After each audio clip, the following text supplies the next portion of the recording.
I don't think so. Since when did he become your father? He's telling you what to do? Yeah, where's he at? Oh, he's out with his friends. Now, let me get this for a moment. He's out with his friends, and you're staying home dutifully as his girlfriend because he wants to know where you're at, but you don't need to know where he's at. Are you telling me that? And my Anna would say to me, yeah, Daddy, that's right.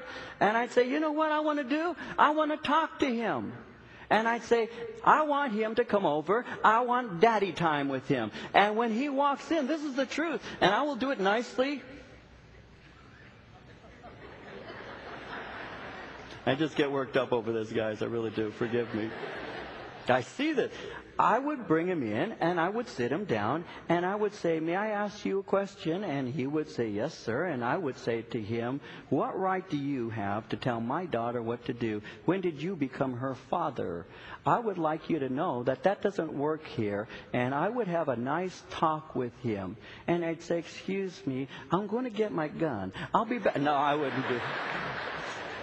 I got two friends, Smith and Wesson, who want to meet you. See, I'm playing with you. Now, someone's going to think he's serious. But you'll see me in the newspaper someday. Pastor arrested. He told my daughter what to do. Mugshot. No, but I say that in jest, and I say that with passion, but I honestly feel that. And I would have a conversation. And I would have that. And I would say, son, you need to know something. You're not married to my daughter. And you need to understand that she has a father, and that's me. So if she wants to go out on Friday, she's going out on Friday, man. She's going out on Saturday, Sunday, Monday, and every day of the week. And you've got nothing to do with it. So you better learn to live with that, because if you don't, there's a door over there that's got your name on it. Don't let it hit you when you walk out. But I would say it nicely. Yeah, it says exit. You know, I really feel strongly about this. I have to be careful. I've been trying to tone it down. You should have been here first service. First service was the worst. Because I feel strongly about that, because I see kids being controlled by other kids, and it's just an unhealthy thing to do. You see, some of the kids are doing domestic duties for their boyfriends. They're getting their boyfriends' clothing and doing their wash. And I say, no, they can wash it. Look, if they're old enough to drive a car, they probably can read the directions on some soap and probably can wash their own clothes, because those are personal items of that kid. I don't want you handling those things. And besides that, if he wants to be a mama, he probably has a mommy. Have his mommy do the wash, but you're not his mommy. That's kind of how I am. Who wants to be adopted by Pastor David? Nobody? I don't blame you. Hey, let's get funny for a while. Finances.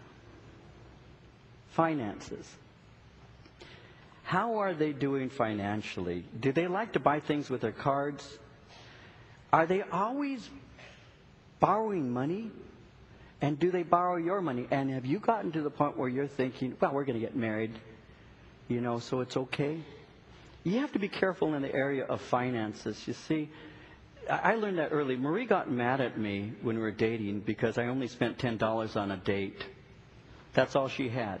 If she had more, I'd have given her a better time. She only had 10.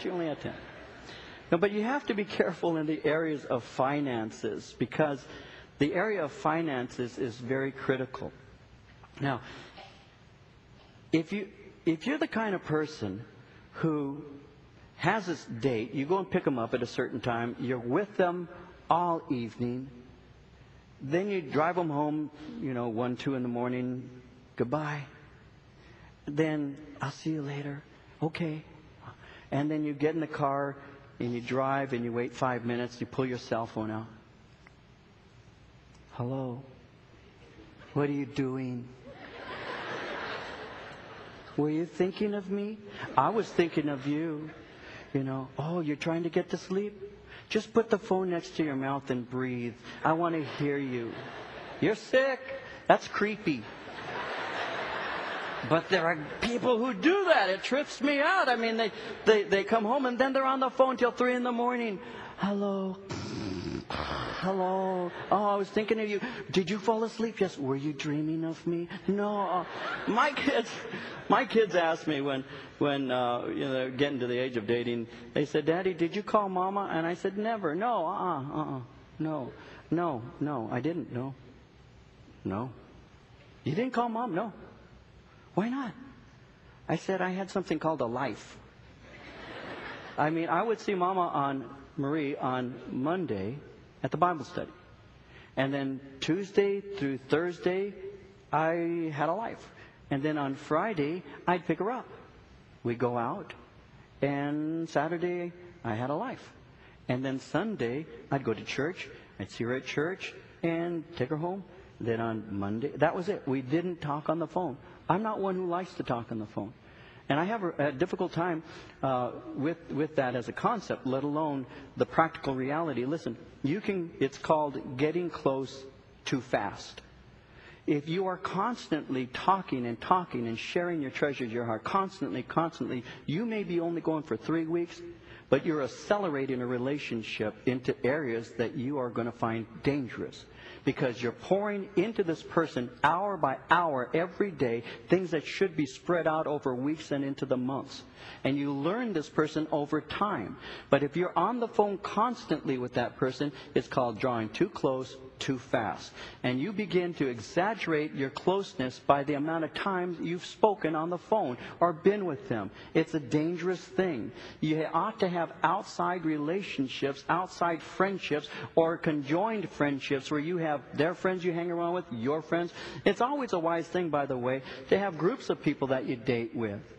That you go out and meet people someplace, out for dinner, at church, some kind of, spend time together as a group and develop a relationship. Because if you're by yourself constantly, pouring yourself into them constantly, hour after hour after hour, that's what leads you to this artificial sense that you have a deeper relationship than you have, even though you've only been going for 3 months. And before you know it, you're thinking we can progress into deeper areas of relationship because we know each other so well.